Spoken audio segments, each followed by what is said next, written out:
Hello guys! So this is going to be an amazing episode, so make sure you stay tuned just the whole episode because we have so much content. So Kaya, what did we just do? So we just had the most amazing interview. I actually did not imagine it to be that great. We just talked to Nick Thacker about writing in general, new technology, dictation, why we are authors, and let me just say, we feel absolutely inspired, empowered. Yes. And this is something Connected. we are going to share with you. Connected, exactly. And so do make sure to connect with us because it's worth it. So Nick Thacker, he has written 40 plus books. He is in USA a best-selling author, and he has a platform that's called Book in a Year, Book Career in a Year, where you can learn how to write a book in a year. He's just building that up, and he's a coach, and he's just he's a thriller writer, and we just learned so much from him. So, And as it turns out, an amazing human being. So yes, he is. He's really nice, and we definitely will do something like that again. And if you have any questions for Nick or for us, just comment below. And now let's dive into this interview. Have fun. Bye. Hello, everybody. This is such an amazing episode, and we've been looking forward to this for I don't know how long. And it's actually the third try. But in Germany, you say. Alle guten Dinge sind drei. So all good. Third time's the charm, actually. There what? Yeah, that's something you say in English as well, I think. Third time's the charm. Yep. Third time's the charm. So, and today, Freya and I, we have an amazing guest, which is Nick Thacker. Hello. So, hello. And before that interview, we've asked Nick some questions, and one of them was, what is your favorite quote? And it was from Then Pina. I don't know how to pronounce that actually. But it's, you have no idea how limitless it is to have no fear of what anyone else thinks of you. And Freya and I, we were just excited about this because, Freya? Yeah, well, because, writing is something, I don't know, I guess it's facing your fears in various instances, I guess. And so the thought of, losing all those fears and, kind of, letting loose and unchaining yourself, I guess, that's really, really interesting. So I think the first thing that we wanted to ask you is why that quote spoke to you and what you connect, or what do you mean when you, or why it resonated with you, I guess. No, I think that's, I think you nailed it. I mean, it's a quote that really captures the essence of what it means to put ourselves out there. I mean, not just writing, but we live in a world. I'm talking to you guys. I mean, I'm in Colorado in the United States. You're in Germany. Like, we have this very connected world now, and that's really cool and really good in a lot of ways. But it can give us a lot of anxiety too. You put ourselves out there publicly. We're putting something forward in our writing that is us, and there's some vulnerability there, right? And if we absolutely, if we aren't careful to protect ourselves, there's a lot of people out there that will stomp on that vulnerability. They'll take advantage of that. I happen to have been on the internet doing things and putting myself out there long before I started writing fiction. So I've developed I don't know if you have the term, but we call it a thick skin, right? Yes. Where it's we have the exact same thing here. Term. Yeah. Okay. It's not as easy to offend someone with thick skin, but that doesn't mean we don't have feelings, right? And so I still have to protect myself. I have to make sure, hey, I'm writing this book, and it's not about me. It's fiction, but I'm the one doing it. There's still me in it. And so I love that quote because it really speaks to that. There's so much power in being able to say, you know what, I'm just going to let this be what it is. And I think it helps a lot. I do this full time. And so I finish a book and I'm immediately moving on to the next book. If I didn't do that, if I wrote slower, if I wrote one book every 18 months or something, I would really dwell on that. I want to make sure I get everything, I want to make it sure. And then it would hurt more if somebody responded poorly to it. But I don't care. I've got another book coming out every 2 weeks, right? Got another one. Go. So it's a lot easier to remove myself from it because of that. That's impressive. Yeah, it is, and I just realized today I got a feedback for my latest book, and it was not that good. And the beta reader was actually she was apologizing for her feedback, but I was like, okay, well, this is my 24th book, and if it was my first book or my second, I would be really it would have crushed me. But this morning I was like, well, that's okay. It's not about me, it's about my book. And I think I really love that it's not affecting me like it used to. And the truth is, I don't think we're real writers until we get those 1-star reviews. I think Andrea said this to me when I got my first 1-star review. I was crushed because I had been working on this book longer than 2 weeks, a lot longer, and so I was absolutely crushed. And Andrea was like, "Welcome to the self-publishing world. You're now an author." Well, in just the book world, I mean, J.K. Rowling, Harry Potter's got 1-star reviews. Harry Potter, I know, it's the best thing ever made, and people hate it. They're wrong objectively, but it's one of those. Of course, they are. It's part of the job. It's just part of what we do. Yeah, but the thing is, what you said was really interesting. It's also about being vulnerable, right? Because this is something we as writers, we want to do, I think writing is also about, being able to put something that is inside of you out there for people to see, right? Because there's something really beautiful about that too. Because as terrible as it is, and as fearful as we are of like 1-star reviews or bad feedback, I think it's also very validating if you put something out there, despite all your fears and despite you knowing that this is like very critical and you're being very vulnerable, but to then get positive feedback is incredibly rewarding. And to connect that way. And I connect on ways. I mean, that's really what it's about, is the connection, that engagement you have with readers. They'll keep coming back. I write a lot of plot forward books. I mean, my books are thrillers. And so, early on when my first book, I thought that was the only thing I had to do was get the plot. And I didn't really put much attention into the character development. And what I'd like to say to other authors now, especially in that genre, is I think you hook the reader with the plot. That's what gets them to show up. That's what gets them to want to pick up the book in the first place. But then you make them fall in love with the characters. And it's because of what you said. It's because of the connection. Me too. Right? It's you're speaking to the human condition through these characters. And if you don't do that, your book is flat, and people won't respond well to it. And so that's part of that connection. Yeah.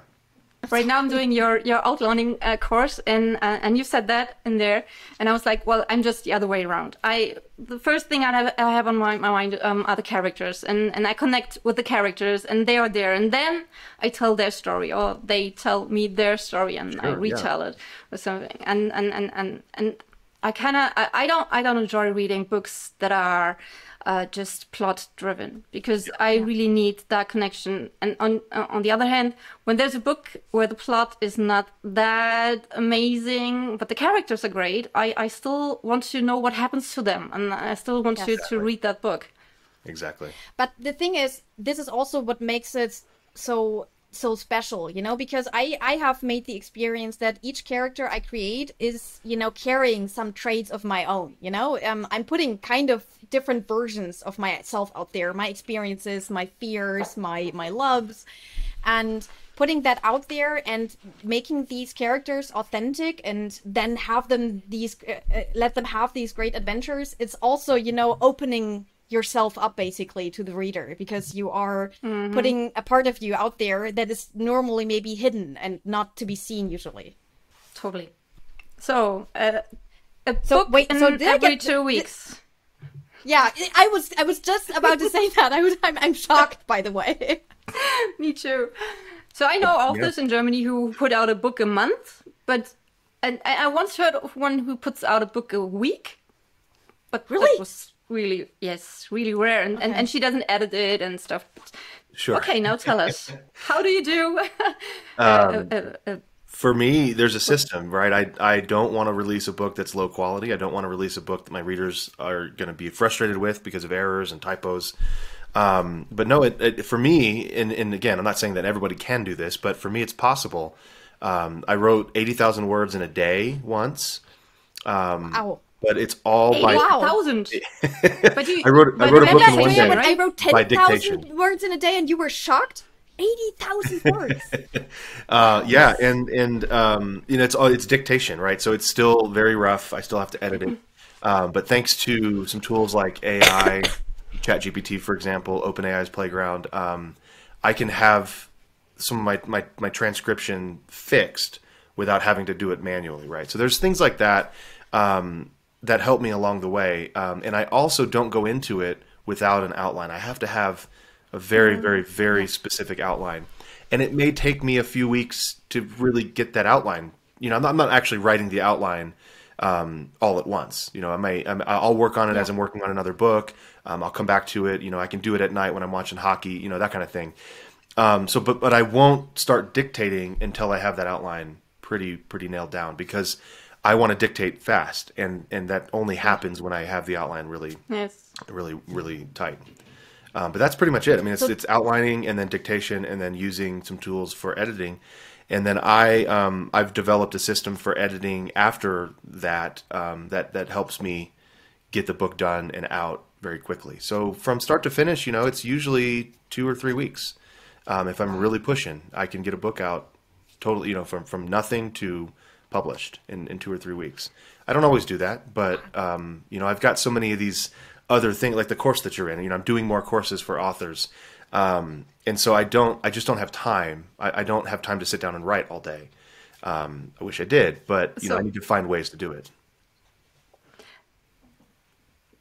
So how did so I guess you haven't started writing books using dictation, right? So you started out like everyone else, like typing the books, or did you start out dictating from scratch, basically?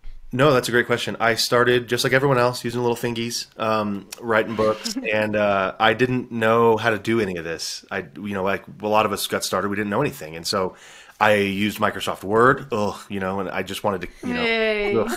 She still does, by the way. Oh no, it's just so gross. I can't even do it. No, everyone's got their own tool, don't judge right? Me. And what are you using? What are you using now? Scrivener? I'm using Scrivener, and you know, and I jumped from Word to another one, and there were a few, but I finally found Scrivener, and that became a solution that I really enjoyed. I need to enjoy the app that I'm in, or the work won't get done. And so I started using Scrivener, but around the same time, I mean, I knew dictation was a thing, and I downloaded an illegal copy of Dragon Dictate just to test it, because I didn't want to spend $600 or something on it. And oh my God. I used it. It was something ridiculous, and I didn't have any money, and I didn't know if I wanted to use it. It's still ridiculously expensive. It's still crazy. And so it's not available on Mac, so. Yeah. And so I used that for a while, but it was able to make me write faster per hour. You know, the word count was higher, but then it took so much longer to edit that transcription because I had to do it manually. And even though it would get 95% of the words right. What put me off dictation at first, yes. Yeah, exactly. And so it would get most of it right, but it was taking too long. So I would come back to it over the years and just try it again, but it was the editing process. And so now that I have an assistant who will just go and do the copy paste work of getting the transcription from Dragon into ChatGPT, and then it shoots it back, and it's pretty close. Makes it much faster. Okay. Yes. Wow. So, what I was wondering though is, you know, writing, you know, when you think of writing, you think of, you know, pen and paper basically, and typing is different, but not that different, I guess. But speaking words is something entirely different than writing, or something that I imagine to be. So, has your writing style changed because you dictate now, or is it basically the same thing that you would write down? That's such a great question. I think a lot of authors worry about that, or they've experienced that. My style hasn't changed much, but I will say I don't think I have a style.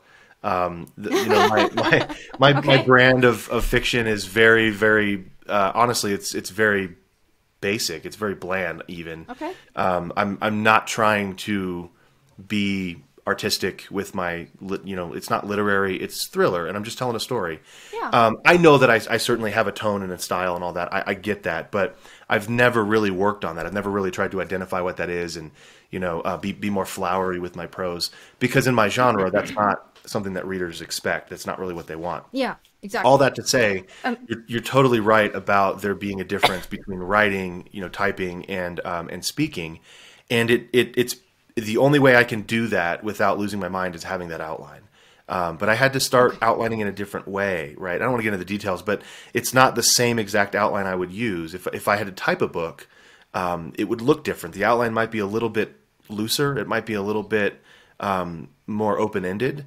Whereas with dictation, I'm pretty much writing the entire story in outline form, just individual sentences for a chapter. But because I'm talking so much faster, I feel like I have to have certain things already prepared so that my mind my voice can keep up.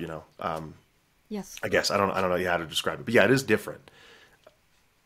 But would you say because it's a lot more like the old storytelling back at the fireplace, not fireplace, would you say it's more lively the way you dictate compared to writing? That's a good question. I don't know. I don't want it to be different. I want my writing to be. I don't want someone to know when they're picking up one of my books that I dictated it versus wrote it with my hands. I don't think that's the case. I think they read the same, but these days I'm doing so much dictation. I don't think you're going to read one of my books that I've written with my hands. I think they're all going to be dictated. So maybe it's a little different, but it's not going to be noticeable in the whole scheme of things, the whole body of work. And like I said, if I write a book, 2 weeks later, there's going to be another one. So I'm not invested too heavily in that one being, received super well. So I really do struggle with outlining because I'm a pantser. Yeah. I just have that big page of the story develops in my head over weeks as well, sometimes over years. But then I just write down like 1,000 or 2,000 words that describe the story, but I don't put this into scenes, and I have a lot of stuff like maybe this happens, and maybe he does that, and maybe that's this person. So there are a lot of loose ends, and I feel like when I put that into this big outlining structure, it feels like just putting myself into boundaries I don't want to be in, and that keeps me from being as creative as I could be. I think there is a lot. Yeah. A lot there, and I can't argue with that. I know that there are authors like you who feel like they're put in a box they don't want to be in when they have to outline. I don't know how to do the dictation thing any other way, but I do know that there are other ways. I do know that there are different sorts of outlines you could create. Basically, I would say the best way to figure this thing out is to try to dictate an entire novel. See where you get stuck, and then go back and say, okay, well, if it's generally speaking, it's this plot point that happens, it's the middle of the book, or maybe it's a range of chapters that you just can't, you seem like I'm dictating the same thing over and over again, maybe, or whatever the problem is, and then go back to, for the next book, I should say, go back and before you dictate, write down what you're going to do in that section. It doesn't have to be a full outline, beginning, middle, end. It can just be, well, I just need to know what's going to happen in these 3 chapters because I always get stuck at the climax or the finale or whatever it is. And then just have that. And then dictate everything else the same way. I should say this too. When I outline, I used to say rarely, but I never end up dictating, writing, what's in the outline. It's close. I mean, generally it follows. Yes, it is. No, it's never. It's so, and it's funny. It's frustrating, honestly. Because it's like a psychological thing. It's like a block I have in my brain. I can't dictate without the outline, even though when the book is finished, it looks completely different than the outline. I've tried it before, and I said, well, why do I have to have the outline, brain, if I'm not even going to follow the damn thing anyway? And so let me just do it without the outline. And then I was just stuck. I couldn't dictate anything. I couldn't write. I would just drive around with my microphone, like, oh, look, a squirrel. And so, I need the outline, and even though I'm not going to follow it, I need to have it written. It's really frustrating. Well, I do. I think kind of outline. No, just. There's a time. A little delay, yeah. There's a time stuff with Riverside. What you're saying actually really speaks to me, because unlike Andrea, I very much plot. I'm a plotter. I have an entire plot for a book done, and scene by scene, like a movie script almost. And this is how I operate. So if I start to write, I need to know exactly what I write. But this very much slows me down, because the process is pretty long, and also I have this time issue. I'm a mom to 2 kids. I got a dog, a job, and stuff like that. And it sounds really seductive, to have a solution for that, to actually use the way I write and to create my novels, but to have a faster way of putting them out there, because this is something that is really bugging me, that I'm a very slow writer, I guess, because of my time issues, and because of just the technique I have. And so yeah, this is something that interests me very much, I guess. I think that's why exactly you got into Dictation? Oh yeah. Sorry, what was the question? Yeah, that was the question. So is that what brought you to Dictation? It absolutely is. Yep. I like you. I've got 2 kids, 2 dogs. Got the day job stuff. I'm a writer now, but I remember what that was like, and I kept going back to Dictation, wanting it to be the solution, because I like to drive around. I like to go hike or whatever the thing is, but I always feel guilty, like I could be sitting at home working. I could be writing right now, and so I wanted there to be a way to just talk into a microphone and write a book. I mean, how attractive is that? That's such a cool idea. But the editing afterward always became the problem, or not having an outline, became a problem. So I finally just put it together. It took me 10 years, but I finally said, what if I just did this type of outline and then edit it using some AI tools afterward and get a good transcription out of this? And it was a breakthrough. It was really a game changer for me, because now I can write in the gaps. Yeah, I finish it. Yeah, well, let me know. I'll get you in there. Don't worry about it.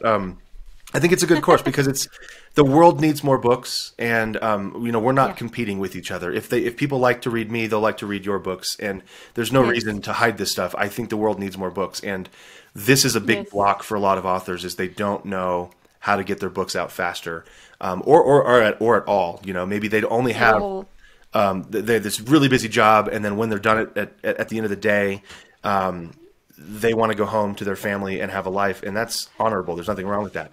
So the only time they can write is during their commute to work, 15, 20 minutes to work or whatever, which of course you can't do. You shouldn't. Yeah, you shouldn't write like that in the commute if you're driving, right? But dictation is the way to do that. It's pretty hard, right? So I think it's a really powerful way of opening up new. I call it writing in the gaps. So if I'm driving to Walmart or whatever, 15 minutes away, I'm dictating. That's a chapter, and I don't even think about it. I just get in the car and I go, and then I come back home. 15 minutes later, another chapter, and I've written entire books that way, where I haven't done any work on the book during the workday. It's all been writing, going out of town or whatever, and I'm driving, and all of a sudden there's a book done. And it's been 3 weeks, but it's like I never wrote for more than 15 minutes at a time. I love that. Because I have my best ideas when I walk my dog. I listen to music and then I have these amazing ideas and I want to put them down right away and I take notes.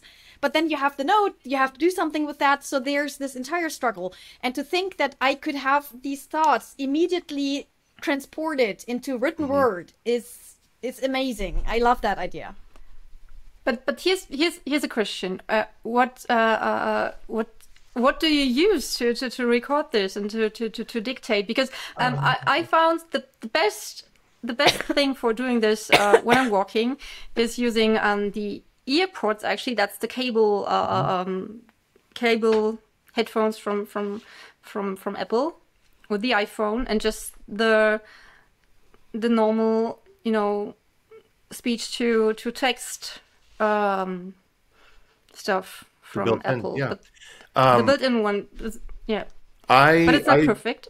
It's not perfect, but none of them are perfect. But if I'm using my iPhone, it's my camera right now. But I use my iPhone for, or I use an app called Voice Record Pro on the iPhone. The Pro version unlocks some settings that you can change. You don't need it, but it allows you to change which microphone. I found that the front microphone, there's 3 microphones, right? And I discovered all this stuff when I was trying to dictate. There's an Omni microphone, there's a back microphone, and there's a front microphone on most of the newer iPhones. And so the front one I found is usually the clearest, and that's going to pick up the transcription better. I have 2 of these. I don't know why I have 2, but I have 2. I don't use them, but they work really well. I just have a better solution I'll talk about in a second. But this is just a microphone that plugs into the bottom of the iPhone. It's not Bluetooth, which is great because I hate Bluetooth. Yes. I tried the AirPods Pro too, but they were just as awful as the AirPods without the Pro. So right. So it makes it a little tricky. But then with Voice Record Pro, obviously that's not transcribing anything. So I then take it and dump it into Dragon because Dragon Dictate has a transcription option. OpenAI from the guys behind ChatGPT, their Playground has a transcription feature now as well. You can upload an MP3 file and it transcribes the audio. And there's Descript. Did you try that? Descript is great. The problem with like Otter and Descript and like Google Docs, Google, Microsoft, they have a version of transcription that is very accurate, but it doesn't pick up the punctuation. So it tries to do its own punctuation and it's always wrong. But if I say open quote, where are you going tonight? Question mark, close quote, she said, period. I want all those things, all those punctuation, to be where they are. And Descript will just say the word open quote, and that's not helpful. Really? But you could just search and you can, sure, but it's not as clean. Especially when it tries to put in page breaks, line breaks, periods, things like that. It's because it's made for transcriptions of like podcasts, right, like this, and so it tends to be a little more weighted toward trying to make a transcription look good rather than be exactly what you spoke into it. But these tools are changing all the time. Every time I open Descript, it asks me to download the new version. So they might be listening, and they might actually fix that and do something different later. But we just have to tag them. But then, so anyway, what I use most of the time though is actually a handheld voice recorder. Or just recorder. It's a Zoom H1N, and it's just got 2 little microphones on top, and I talk into it. It's great because that isolates my voice a little bit better than like the Bluetooth. I have one stuff. too. Yeah, so that's really helpful. It's about $100, but it's a great microphone because of that. And so same thing. Then I just take the MP3 file and dump it in. Yeah, I use that at my day job. Actually, I'm a judge by day, and so I don't have someone who does any recording for me, so I have to do it myself, which I suck at, by the way. But this might be a chance for me to finally improve my skills. Yes, yeah, there you go. Freya has a really big question because the first book series she published was a fantasy, and now she's writing thriller as well. But her first book is called The Crown of Atlantis. And we just saw that you... I looked you up when Andrea suggested we do the interview, and I immediately, my eyes sprang to the book that is called The Atlantis Stone. Yes. Which is kind of huge for me, because my book is all about Atlantis stones, kind of, they have these magical properties, and this is so are you, I don't know, are you a fan of mythology and Atlantis as well, or was that a glitch? Both. It was an accident, but I love Atlantis. I feel like if I had nothing else to write about, I could write about Atlantis over and over and over again and just make 10 thrillers that, I feel the same way. I love it. Yeah, no, that actually was the very first book I ever wrote. It used to be called The Golden Crystal. Yes. But that sounded too fantasy, and the book was not supposed to be fantasy. It's not it's a thriller. And there's some fantasy elements, you know, the stone has magical properties and that kind of thing. But I try to explain it more in like a pseudoscience kind of way to make it more of a thriller with some sci-fi kind of element. So because I don't read fantasy, I'm not good at it. I don't know. I didn't want to write a fantasy novel. So I changed the name to The Atlantis Stone, which was supposed to sound more like a thriller. But again, it was the very first book I ever wrote. And so I wrote it and then worked on other stuff. I've always wanted to go back to it and write a series and turn it into a series, but I just haven't had time yet. Yeah, but this is really cool because I feel the very same way. I had this, I don't know, Atlantis is something that has fascinated me for decades, really. And so I was always sure if I ever go into writing again, in my case, that it had to be all about Atlantis. So to see that, you know, there's a connection there that I thought was absolutely, that was spot on, and I feel very much I feel like I know exactly what you're talking about. So this is really great. Yeah. That's what I like to do in my fiction. You know, I like to take this idea, this what if question. What if Atlantis were real? What if the Great Pyramids were some kind of tool that the ancients used? Whatever it is, there's these what if questions that we can sort of answer in fiction, and I like to make them thrillers, but it can be fantasy, sci-fi, it can be young adult, whatever the genre is. But I love that. I love the exotic appeal of some place that people have never been and may never go, or that may not even exist.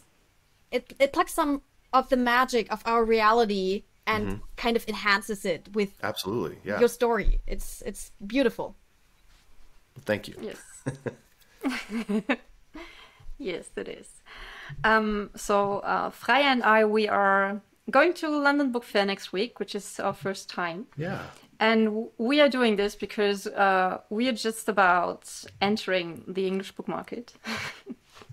Or at least, no, not at least. No, we are entering it. And I was just wondering, have you ever thought about translating your books, or are they translated? I don't think that I saw that. So I have a publisher in German. Lucifer Verlag is which one? Lucifer Verlag is the publisher. They are only thrillers, so they Verlag, Verlag. Yeah. Sorry, that's the American pronunciation. It's the Verlag. Yeah. That's interesting. I didn't get that. So no, me neither. Well, that's my German publisher. They've picked up the Harvey Bennett series. So there's 3 books out in German right now. And they seem to be doing pretty well, so hopefully they'll pick up the rest of the series and do that. But I also have translated that series into Dutch, and we're working on Italian now. So those haven't been selling very well, but that's okay. Who cares? Did you do that with the publishers? No, I actually did. I used AI for that. There's a tool. Did you use DeepL? Yep, I did. And it's very, very good. You know, yes.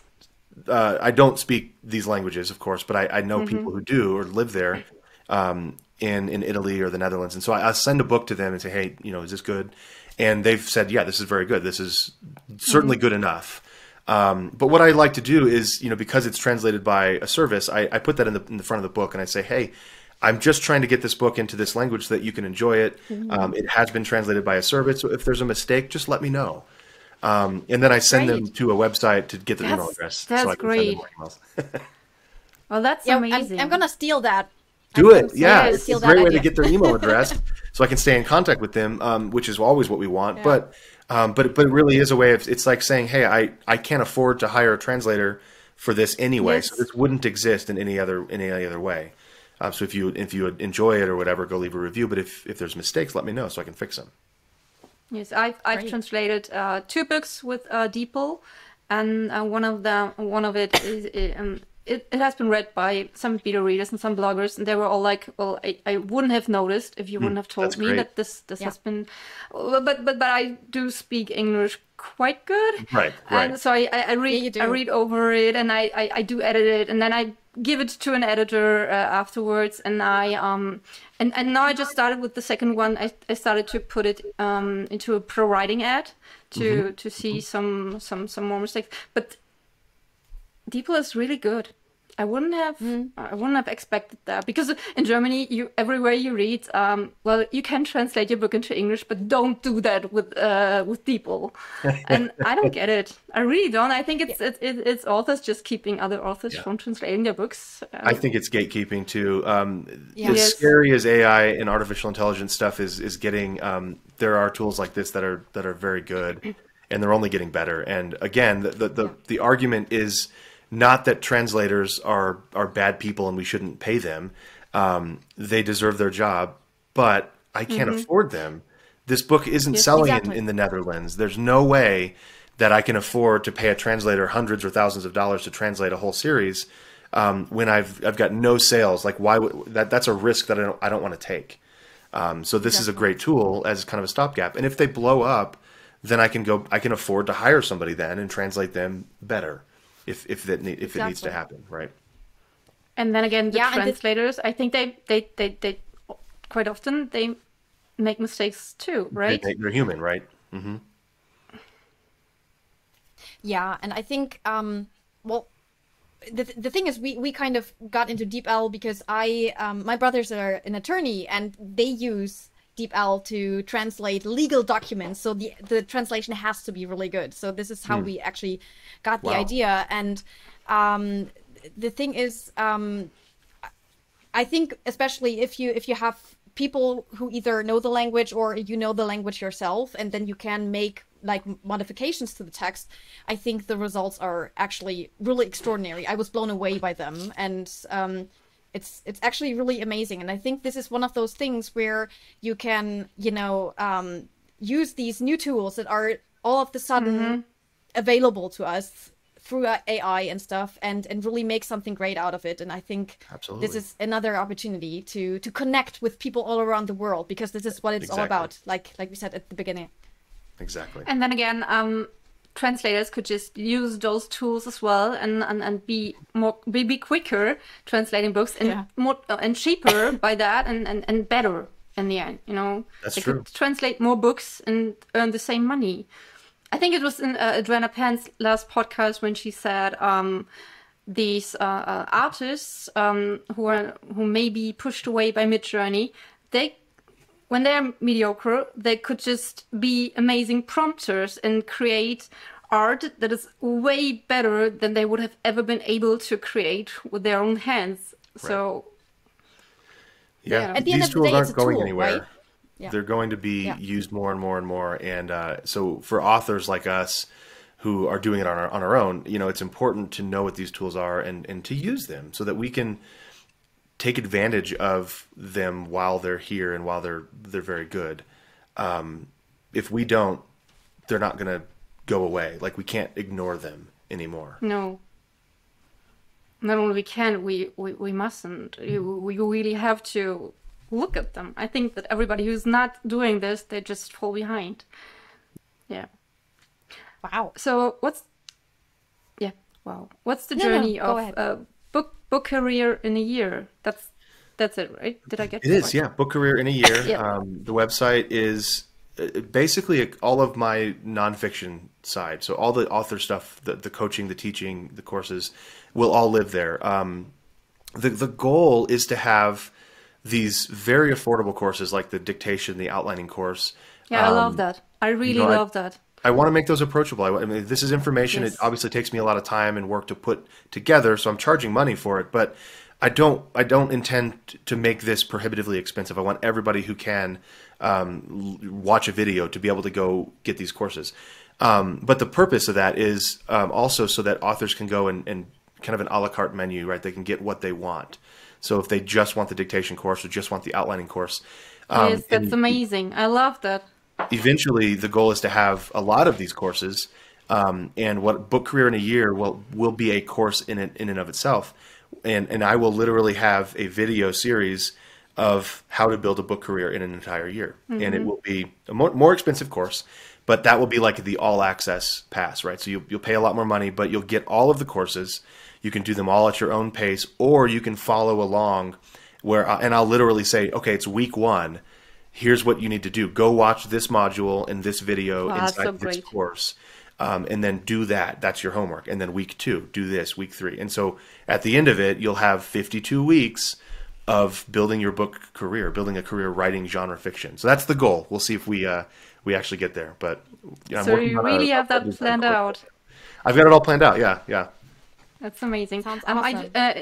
Yeah, in Germany I have that. It's sei Bestseller Autoren, so it's be a best-selling author. That's my project. It's cool. mainly a YouTube channel, and I'm creating Notion templates. Lately, I just started that, and I have all that. I have a newsletter, and I have free non-fiction books about writing, and I really love to share my knowledge and to share what I've learned, because as you just said, I think this is not about competition. It is about being together, working together, growing together, and making this world a reading world, a world full of books. Absolutely. I wouldn't be here if you weren't doing that, because I don't know, meeting Andrea has changed my life in that regard, and meeting other authors and having them share all their experiences, it's really changing my life. And to think of changing more lives is just wonderful, I think. That's awesome. And so it's amazing. Oh, and this is such a great transition, because we just started an English podcast. Oh, cool. Which is called Becoming an International Best-Selling Author. And because we are entering this market, and we just thought we want to share what we are experiencing, and we decided to put that into seasons. And the first season, which is done and uploaded completely on YouTube at least, is about the German market. So we tell in 8 episodes, we tell listeners about the German market, because we thought before we want to get something from the English authors and bloggers and readers, we just want to give something. I'm gonna listen to that. I'll watch that, because that's absolutely, this is something that needs to exist, right? Like the book world, at least for indie authors, for self-published guys like us, it seems to be very English first and then pushing outward. Mm-hmm. Yeah. Right, because of Amazon, because of companies that were born in the United States or the UK, it just tended to be English focused. Obviously, there's a big market, and that's all true. But as you well know, it's not the only market that is full of book readers, and so it's been very challenging for a lot of us who only speak English, or only we're only living in America or the UK or Australia or Canada, one of these places, to figure out how do you guys read books in Germany, or where do you go to get a book in Italy? Yeah. We don't know that, and that's not something you can just Google. And so I love that you're doing that, because you started in Germany, and then now you're thinking about going wide into English and other languages. So that's a really cool project, and I definitely need to listen to that. And when you have any questions, just ask us, and we'll get to awesome. them. Yeah, for sure. And we are occasionally even funny sometimes. And we teach you a little bit of German. And we are really funny, because we created this one where we have just in every episode you learn a German word. And cool. one of them is a Dackel. And we just thought maybe you'd like to say that word for us. A Dackel. Dackel. You know what that is? My dog, by the way. No. It's a Dachshund. It's the breed of a dog. Yeah, it's a Dachshund. Okay. You know that? Or a Dachshund, or Tackle. What? Tackle? I don't know, but yeah. I think you can pronounce it very different ways, I guess. Well, my favorite German word is and I'm gonna mispronounce it, because I'm from Texas and we don't know how to do anything right down there. But my favorite German word is Schadenfreude. Schadenfreude. Oh, that's pretty. Schadenfreude. Is that right? Am I close? Yeah, yes. Pretty And correct me if I'm wrong. That's when you take joy in other people's suffering. Yes, that's actually not only a German word; it's a German thing. It's a German thing, and I just love. I mean, I have a friend who was he's actually from Vienna, and so he spoke German all his life, and now he lives here in Colorado or Hawaii now, actually. But anyway, he's my German guy, and so I'm always asking him about these things, and I'm like, why are you guys always yelling? Why are Germans always angry? And he's like, we're not angry all the time. But I just love it. I think it's an amazing word, because you have words for everything. That all these feelings and emotions, there's a word for it, and I just love that. And so it's just the last one is just Buchpreisbindungsgesetz. Not even So gonna try that's that. like no, but maybe you will someday. But it's just German. It's just yeah. It's an interesting language, and we're really happy that we don't have to learn that. Yeah, exactly. Yeah. English is so much friendlier, I guess. You know, you don't have Schadenfreude. You are happy for others. When they Not always. I don't think. I mean, you definitely get. The reason I like that word is because I secretly kind of feel that for a lot of times. Oh, are you having a bad day, person I don't like? Oh, I'm so sorry. You know, maybe sorry you got some about German that. heritage. Yeah. You know? Yes, German maybe. Oh, I do. ancestry, Yeah, I'm very maybe? much. Yeah, I'm definitely German. Yeah, see, My there you teeth go. are all English, but this is all German and Viking, really. But did you know that the German book market is or the reading market is just as big as the American one? I didn't know that. I knew it was So big. we have as many Wow. readers as you do. Which Yours are all says a smarter, lot though. about They might not like my books. the Germans are smarter. No. Yeah, the Germans are definitely smarter than Americans. No, we're not. We just have that huge history of writers. Just. But Yeah. we love American books. We really do. Absolutely. Yeah. Especially the non-fiction ones, because non-fiction books in German, they are just Boring. the people tend to want to put themselves into the books and tell the world how great they are and how complicated they can express things. And I think Americans don't do that. They just do the opposite. They want people to understand, and that's not what Germans do. Interesting. Yeah, I didn't know that. Especially So- lawyers. German lawyers are not trustworthy, No. and they make up big Then words, which is why they are so long. Which basically means you cannot trust Freier. Yeah. That's what you said. Yes. I have one question. Last question about author.email. Is that still a thing? It is still a thing. Yeah. It is. It is still because I'm registered, but I haven't started using it because I use MailerLite, and I'm still a little drawing back because I'm a little scared. Sure. of using Well, it. yeah, it's the cost of changing is usually pretty large. You know, not the monetary cost, but the cost of the energy, time, commitment to move something. You know, you've got your whole career of email wrapped up in another service. And MailerLite is good. There's nothing wrong with MailerLite at all. Well, they did have an issue a few years back with But their the servers. delivery rate is a thing.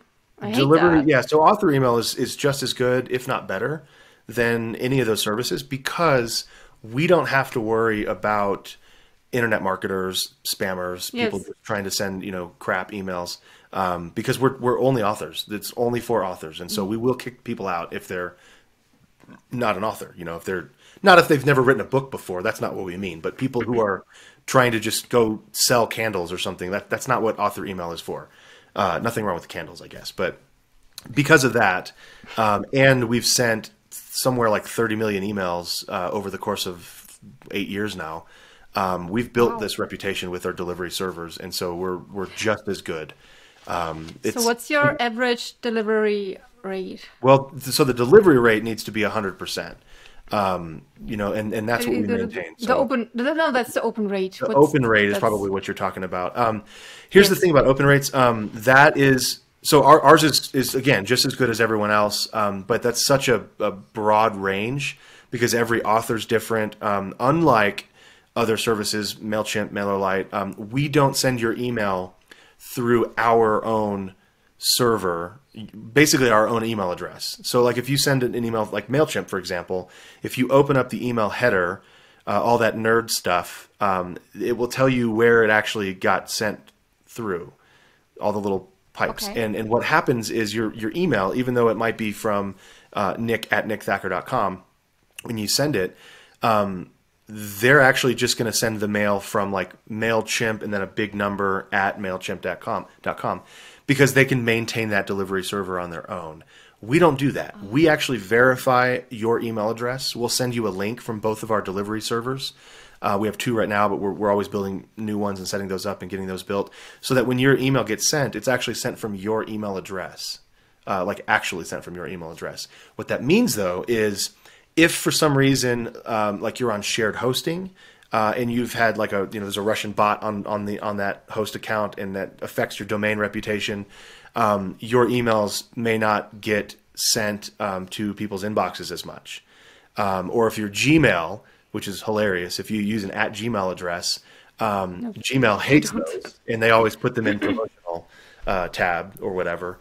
It's really weird. I don't know why Gmail does it. But so what we tell authors is use your own domain.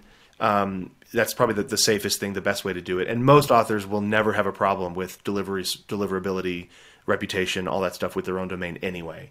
And so then we can talk about open rates, right? Because that's something to understand about our service is it's all yours. We're not sending it through our own email address. We're sending it through yours. And so that's not like other services. A little more technical, but we think it's better because it's up to every author to maintain that reputation anyway. And so the other part of this is open rate is actually not a measurable, it's not a reliable metric. I know. Right? Because there's not really one way to measure how people open emails. Exactly. And so we just don't know. Usually though, if I, like my mailing list, I've got a, generally speaking, 25 to 35% open rate every time I send an email, which sounds great. It's usually higher than that because it's usually underreported. People may just read the context stuff without actually technically opening it. You can use a metric like open reach, which is just a percentage of open rate over time. And that's a helpful one to do because that will get a better idea of different people opening your emails over time. But anyway, the point is I don't use open rate to run my business at all. I don't care about it. I'm not going to cull my list. I'm not going to get rid of too many emails. If I'm paying a lot of money, I just need a cheaper list. I don't need to get rid of people because they may be opening emails. They may be seeing what you're writing and you don't want to delete them just because your email provider says that they're not opening them.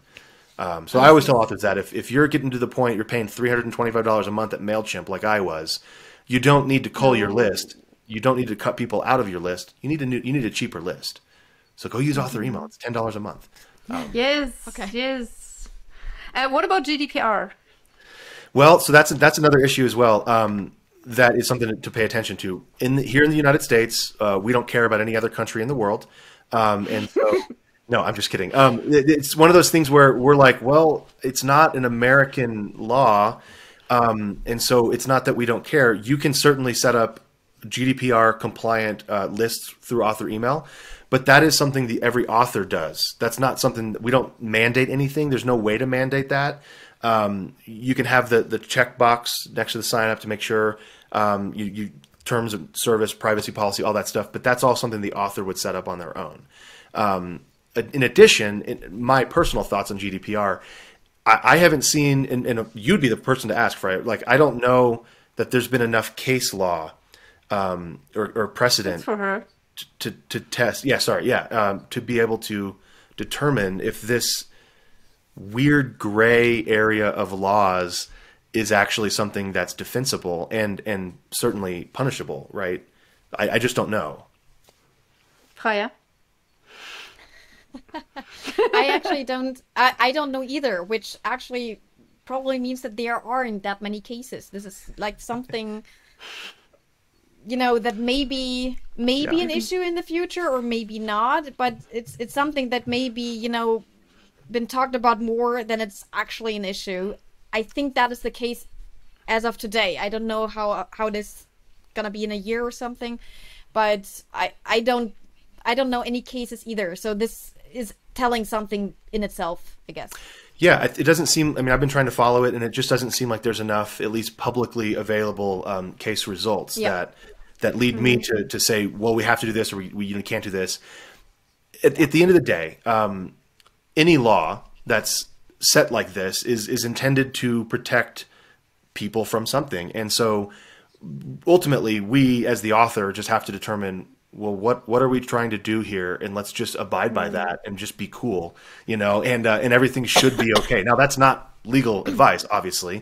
No, but, we don't do that. just don't be an unscrupulous a-hole And usually you're going to be fine, right? Because we're not the people that these laws are trying to protect other users against. It's not for authors. Exactly. And do the basic things that you feel like you need to do to abide by their protections. The problem with GDPR specifically, at least last I checked, was this, and I say gray area because they want the law, I should say, wants us to maintain a database of the users using a service so that we can turn that over to the user and say, this is how you used our service. This is all the information we have. We want to make sure that this is the data we have that we've collected.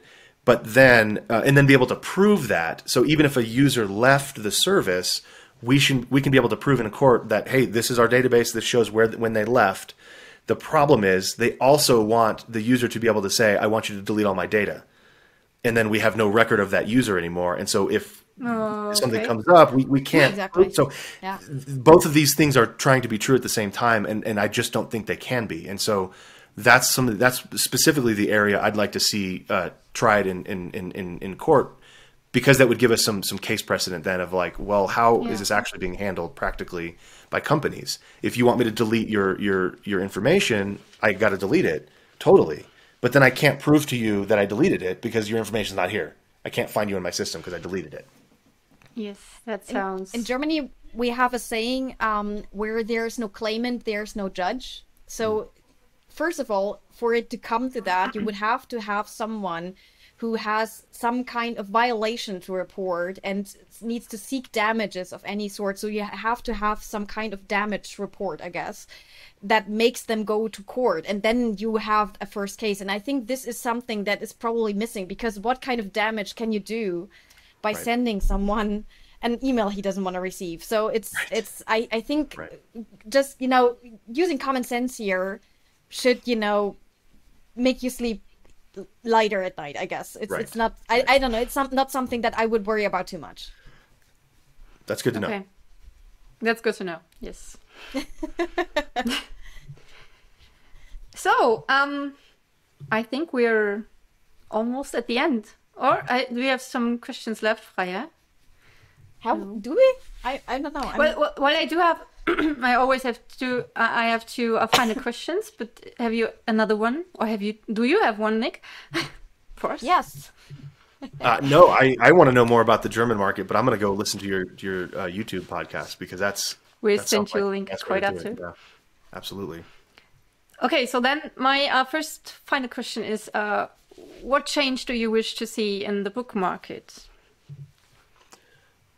Well, I think the biggest one, this is going to be very, very generalized, so it's not really helpful to anybody, but I want another Amazon.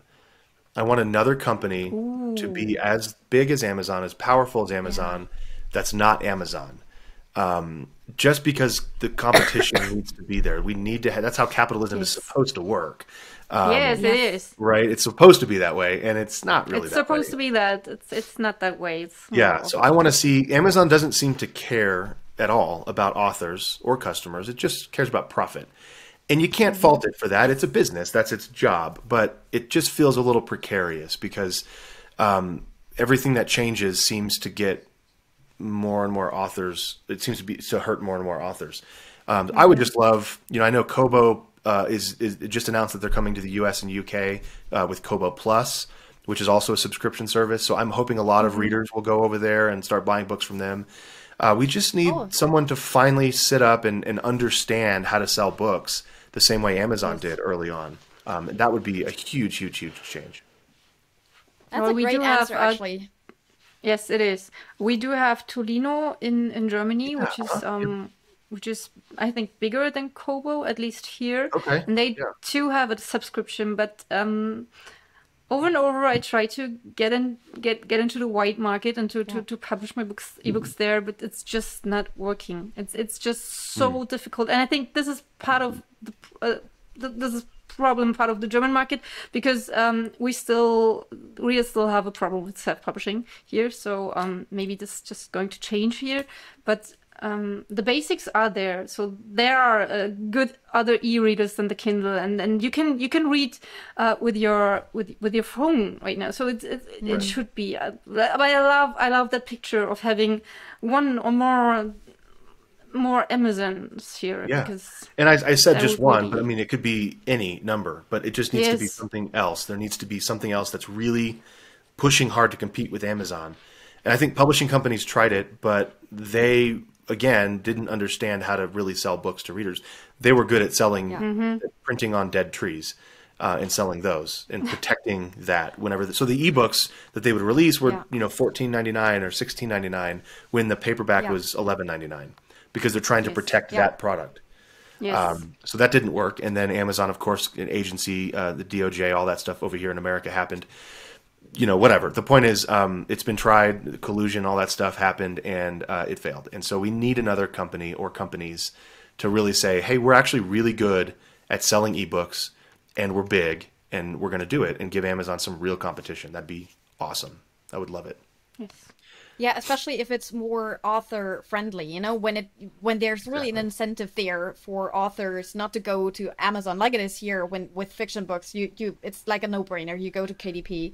Yeah. And but it feels like you are entering this dependency where some huge company is basically holding your fate as an author in their hands, which is not a good feeling, especially as an indie author, because we are independent and we are liking that we are independent. Yes. Right. And that's why we became that in the first place, right? Yeah. So, well, that's amazing. Okay, a second final question is, which book is high on your reading list and why haven't you started reading it yet? Why haven't I started reading it yet? Yes. Oh man, that's a good question. Let me think for a second. I have a huge reading list, and me too. it usually doesn't get smaller, does it? We just add more things to it. It gets bigger. I'm trying to think of one that I usually do a good job starting books.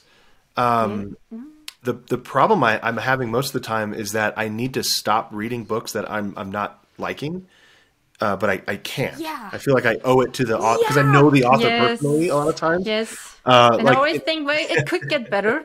That's Maybe literally, it gets better.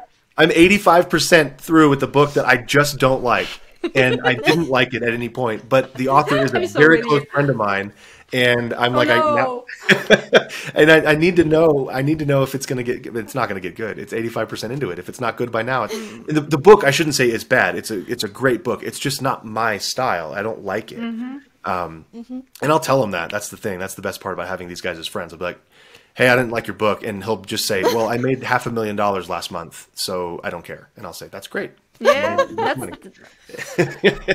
just that. building a I love circle that. to the quotation. But He's so doing what is fine. the book? You're So reading it's through? actually, what is it called? Something War. It's by Jonathan Brazy and J.N. Chaney. But I'm pretty sure Brazy wrote it, or first draft and all that. Sentenced to War is what it's called. And it is military sci-fi. It's a Space Marines kind of book. And that's just not really my genre. But I know Brazy. He's a good, really, really close friend of mine, lives here in town. I see him, once a month, it seems like, at a brewery or something. So we're little best friends, right?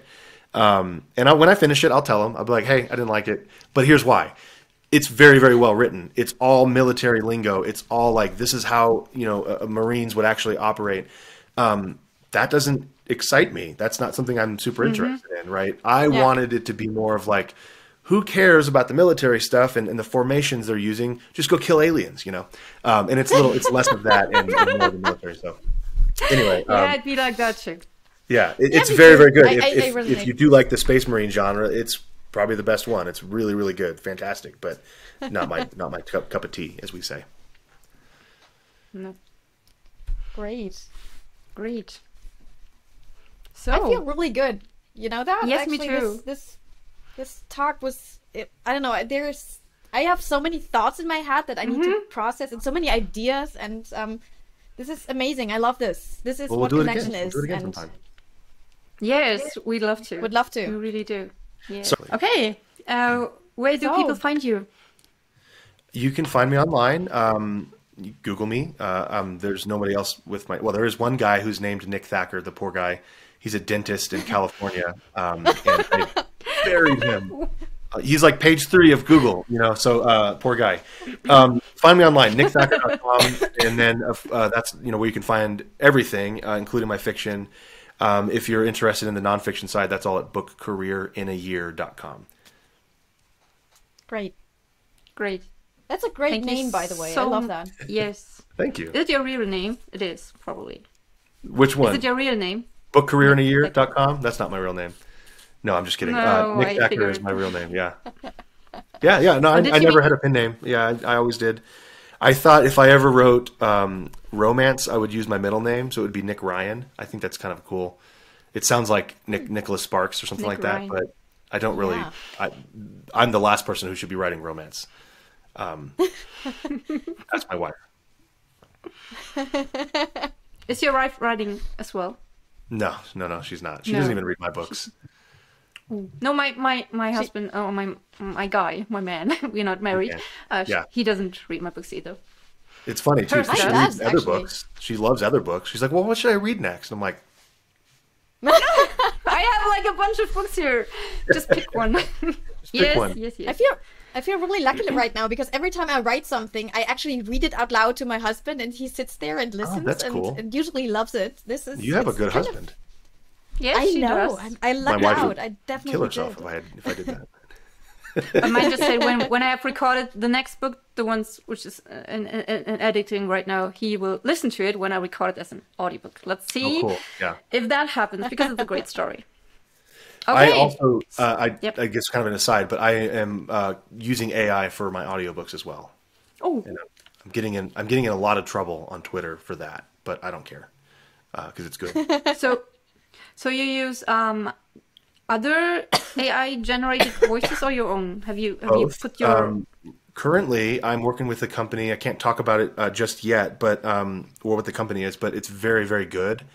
And they made a vocal clone of my voice, and so I can just use that, and it's really, really good. It sounds perfect to me. Okay, we So really when you need to are do able a to follow up talk on that. yes, when you're when you I can play it. talk about it, we'll talk about it. I can play it if you want to hear it. I don't know if it'll Yes. come through, but But you could Yeah, let me you find could send some. them. yeah, we'll play a little bit. So I've got it. It should be right here. Hold on. Because recording audiobooks also takes a lot of time and it's exhausting. Not But it's anymore. fun. But I love it. It is, so that's I- the thing. I've done it myself. I mean, I've recorded in the microphone before. I don't feel like I have a great voice for it, so it was not something I felt I needed to do. But it was just, I didn't enjoy it. I didn't like sitting down. I already read the book, right? I don't want to read it again. I wrote this stupid thing. Yeah, here's one.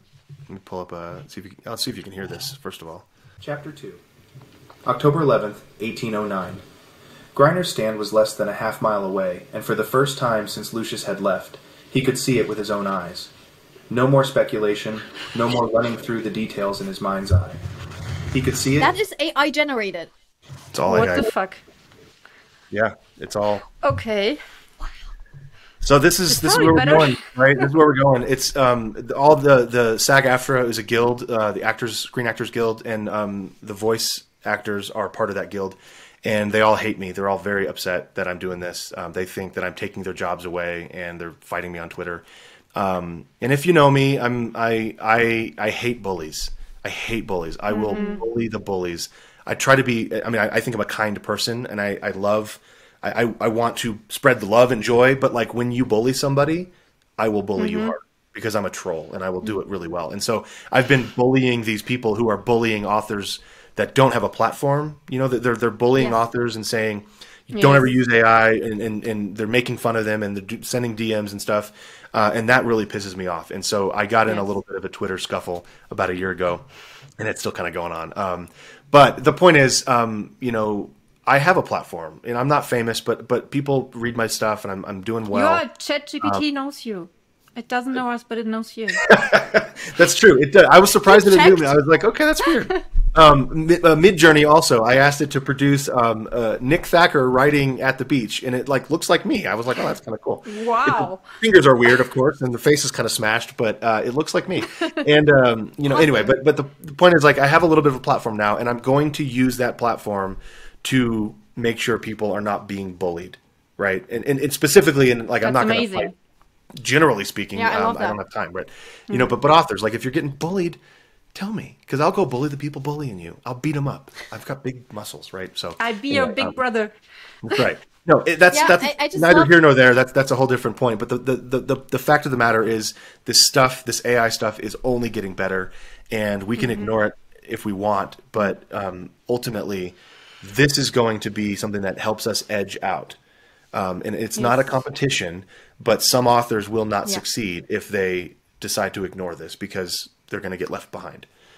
So I just, good or bad, it doesn't matter. It's here. It's going to stay. It's only getting better.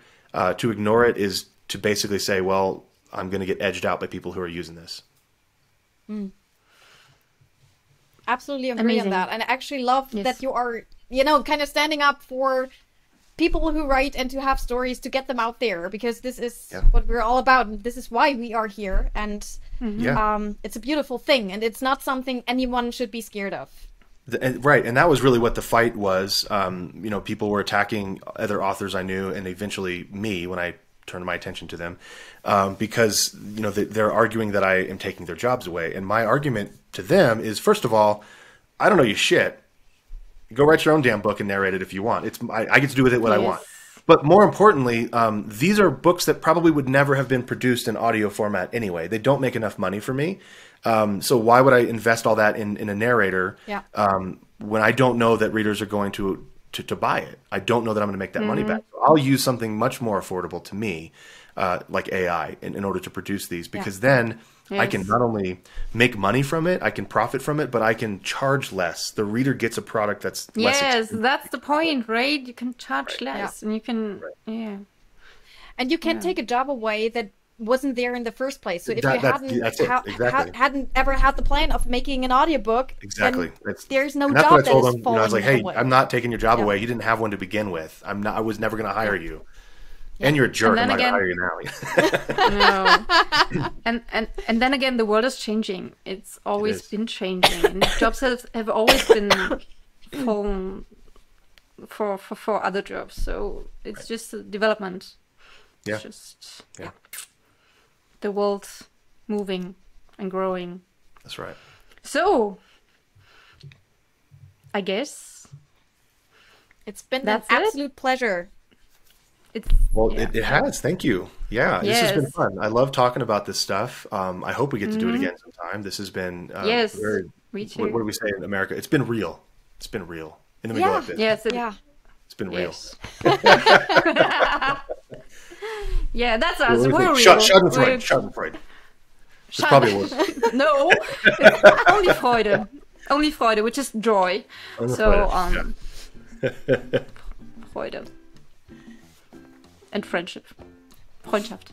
That's So thank you so much for coming and for sharing all of your amazing thoughts, and you have definitely given us a lot. I feel like I'm a step further, you know, because I got these ideas in my head. And, good. Yeah, me too. No, I definitely feel. I love talking about this stuff. This is what I do. So we'll do it again sometime. Thanks for having me. Yes. Good to meet you. Thanks for being here. Bye. So you take care. Yes, you take care. And if you have any questions for us out there, people, just comment below. And we see you next time. Bye.